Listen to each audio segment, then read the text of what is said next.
আসসালামু আলাইকুম ওয়া রাহমাতুল্লাহি ওয়া বারাকাতুহু।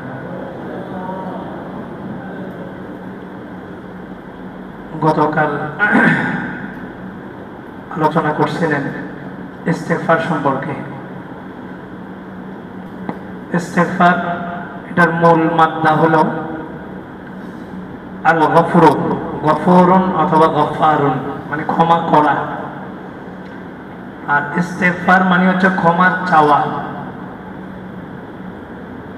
এক কবি বলছিলেন, খোদা তোমায় ডাকতে জানি না, ডাকার মতো ডাকলে কেমনে কেমনে সরে না। তা ডাকার মতো ডাকলে অবশ্যই আল্লাহ তাআলা সাড়া দিবেন, ক্ষমা চাওয়ার মতো চাইলে অবশ্যই আল্লাহ তাআলা মাফ করবেন।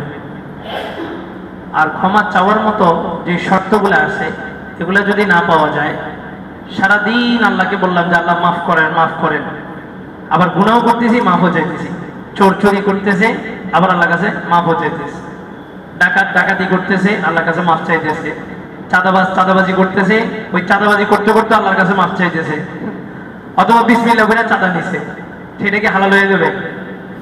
তা আল্লাহর কাছে মাফ চাওয়ার জন্য আল্লাহ বলেন কিছু শর্ত পাওয়া গেলে তুমি আল্লাহ মাফ করেন এটা বলাও লাগবে না, তোমার মনের মধ্যে যদি এই জিনিসগুলো থাকে তা আল্লাহ তাআলা অটোমেটিকলি তোমাকে মাফ করে দিবেন। আর গুনাহ হচ্ছে দুই প্রকারের গুনাহ, একটা হচ্ছে সগীরা আর একটা হচ্ছে কবিরা। গুনাহকে সগীরা বলা হয় যেটা ছোটখাটো গুনাহ। এই যে রাস্তা দিয়ে আসছেন, কত বেগানা নারী চোখে পড়ছে না, ইচ্ছা হোক অনিচ্ছা হোক পড়ছে না, এটা হচ্ছে সগীরা গুনাহ, ছোট গুনাহ। আরেকটা হচ্ছে কবিরা গুনাহ। কবিরা গুনাহ কয়টা? অনেকে অনেক বর্ণনা দিচ্ছেন, কেউ বলছেন 7টা, কেউ বলছেন 8টা, কেউ 11টা, কেউ 15টা, 17টা। চুরি করা, ডাকাতি করা, অন্যের ব্যাপারে অপবাদ দেওয়া, মাতা পিতার নাফরমানি করা, আল্লাহর সাথে শিরক করা, জিনা করা, এই ধরনের কয়েকটা বড় বড় গুনাহ আছে যেগুলোকে কবিরা গুনাহ বলা হয়। কবিরা গুনার জন্য তওবা শর্ত, আর সগীরা গুনার জন্য তওবা শর্ত না। যেমন আসরের নামাজের পরে অনেক সগীরা গুনাহ হয়েছে না, মোবাইল টিপছেন, অথবা রাস্তা দিয়ে হেঁটে যেতেছেন, একটা গানের আওয়াজ কানের মধ্যে আসলো, অথবা একটা বেগানা নারী দেখছেন, অনেক ধরনের সগীরা গুনাহ হয়েছে না। এই যে মসজিদে আসছেন মাগরিবের নামাজ পড়তে, আল্লাহ আসর থেকে মাগরিবের সব সগীরা গুনাহগুলোকে মাফ করে দিয়েছেন, এটা হচ্ছে সগীরা। কিন্তু আসর থেকে মাগরিব পর্যন্ত আপনি হয়তো কারো হক নষ্ট করছেন, কোনো বান্দার হক 5 টাকা মেরে দিয়েছেন, অথবা একটা চুরি করছেন, একটা ডাকাতি করছেন, অথবা একটা জিনার কাজে লিপ্ত হয়েছেন, অথবা মাতা পিতার সাথে খারাপ আচরণ করছেন। তো এটা মাগরিবের নামাজ না, 100 কোটি মাগরিবের নামাজ দিয়েও এই কবিরা গুনাহ কি হবে না? মাফ হবে না। কবিরা গুনার জন্য আপনার তওবা লাগবে।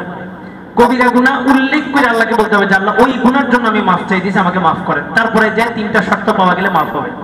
আপনি সারা জীবন দোয়া করলেন আল্লাহ মাফ করেন মাফ করেন, এটা দ্বারা আপনার সগীরা গুনাহ মাফ হবে, কবিরা গুনাহ মাফ হবে না। এখন কবিরা গুনাহ মাফ হওয়ার জন্য 3টা শর্ত। 1 নাম্বার, আইয়াখলা আনিল মাসি, গুনাহ থেকে বিরত হয়ে তারপরে তওবা করতে হবে। আপনি চুরিও করতেছেন আবার তওবা করতেছেন, এই তওবা কবুল হবে না। 2 নাম্বার, ওটার উপরে গুনার উপরে আইয়ান্দামা আলাইহা, গুনার উপরে লজ্জিত হওয়া, অনুতপ্ত হওয়া যে এই কাজটা আমার দ্বারা করা ঠিক হয়নি, আমি সারাদিন 24 ঘন্টা আল্লাহর নিয়ামতের মধ্যে ডুবে আছি, এই সব কিছু কইরা আল্লাহ আমাকে দেখতেছেন, আল্লাহটা খাইতেছি, আল্লাহর মালিকানায় থেকে আমি আল্লাহর সাথে নাফরমানি করতেছি। কোন সময়? যে সময় আল্লাহ আমার দিকে তাকায় আছেন। বলেন আমরা কি আল্লাহর চক্ষু থেকে বাইরে যেতে পারবো? ওয়াল্লাহু মাআকুম আইনামা কুনতুম, তোমরা যেখানেই থাকো তোমাদের সাথে কি আছে? আল্লাহ আছে। তাহলে আল্লাহকে দেখে আমি নাফরমানি করছি, এই একটা অনুতপ্ত অনুশোচন আমার মধ্যে আসতে হবে।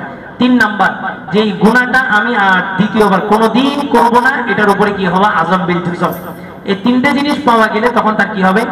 আল্লাহ তাআলা গুনাহটাকে মাফ করে দিবেন। কবিরা গুনার জন্য তওবা শর্ত, আর সগীরা গুনাহ আল্লাহ তাআলা যে কোনো আমলের উসিলায় মাফ করে দিবেন। হাদিসের মধ্যে আছে মিনাল জুমআতি ইলা জুমআহ, মিন সালাতি ইলা সালাত, মিন রমজান ইলা রমজান, এক রমজান থেকে আরেক রমজান, এক জুমা থেকে আরেক জুমা, এক নামাজ থেকে আরেক নামাজ, মুকাফফিরাতুম মা বাইনাহুম, এর মাঝখানে যে সগীরা গুনাহগুলো হয়ে যায় এগুলা মাফ হওয়ার জন্য যথেষ্ট। অর্থাৎ ফজরের নামাজ পড়ে সারাদিন যা সগীরা গুনাহ হয়েছে, জোহরের নামাজে মসজিদে আসছেন, এই ওসিলা আল্লাহ তাআলা কি করবে? মাফ করে দিবে। তবে কবিরা গুনাহ যেটা, এই কবিরা গুনার জন্য আপনার শর্ত হচ্ছে তওবা করা, যদি আল্লাহ সংক্রান্ত হয়।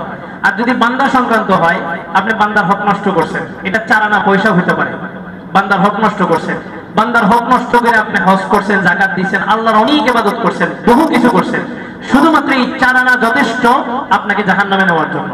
হাশরের মাঠের একটা চিত্র রাসূল উঠায় ধরে বলেন, বান্দার হক যখন নষ্ট হবে আল্লাহ তাআলা ওই বান্দাকে হাশরের মাঠে উপস্থিত করবে। কথার কথা মনে করেন আপনার অনেক আমল, নামাজ রোজা হজ যাকাত অনেক কিছু আছে, আল্লাহ রাসূল বলেন উহুদ পাহাড় পরিমাণ নেকি নিয়ে আসবে, তবে এই লোকের ঠিকানা হবে জাহান্নাম। সাহাবায়ে কেরাম বলেন যে এত নেকি থাকার পরেও ঠিকানা জাহান্নাম কেন হবে?